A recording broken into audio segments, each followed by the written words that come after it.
வந்தே மாதரம், கல்வியில் சிறந்த தமிழகம் என்பதை உறுதி செய்வோம் அப்படின்னு சொல்லி தமிழக முதல்வர் ஸ்டாலின் சொல்லியிருக்காரு. கல்வியில் சிறந்த தமிழகம் என்பதை உறுதி செய்வோம்.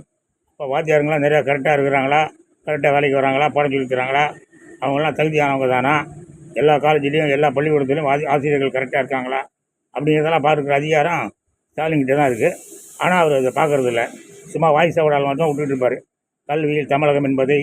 கல்வியில் சிறந்த தமிழகம் என்பதை உறுதி செய்வோம் அப்படின்ட்டு.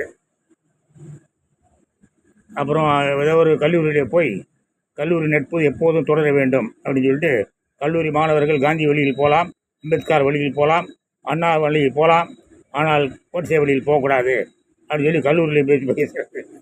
அங்கே போய் எதுக்கு கோட்சே வழியில் போக வேண்டான்னு பேசுகிறாரு. ஏன்னா அது ஒரு இஸ்லாமியர் கல்லூரி, அங்கே போய் கோட்சே வழியில் போக வேண்டாம் அப்படிங்கிறாரு.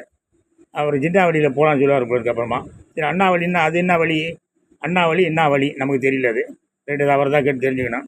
இப்போ எதற்காக இருந்ததுன்னா, ஒரு தமிழ்நாடு திறந்தவெளி பல்கலைக்கழக ஆசிரியர்கள் ஒரு போராட்டம் நடத்திக்கிட்டு இருக்காங்க.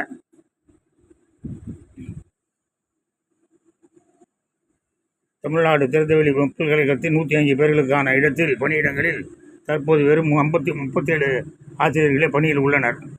மற்றொரு பக்கம் அரசு கல்லூரியில் மாற்றுப் பணிக்கு அனுப்பும் அரசு திட்டத்திற்கு எதிராக 2025 ஜூன் 30 ஆசிரியர்கள் காலவரையற்ற போராட்டத்தில் ஈடுபட்டிருக்கின்றனர். சார்பாக இந்த போராட்டத்திற்கு நாங்கள் ஜவஹர்மணி ஜனதா கட்சி சார்பாக முழு ஆதரவை தெரிவித்துக் கொள்கிறோம்.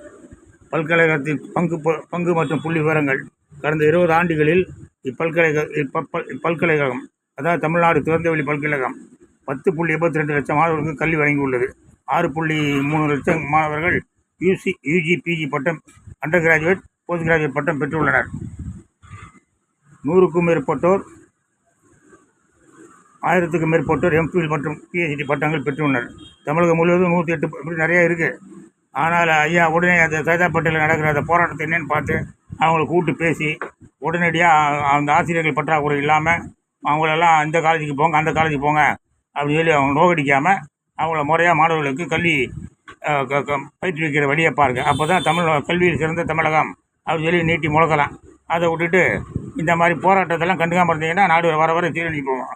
ஜெயின்.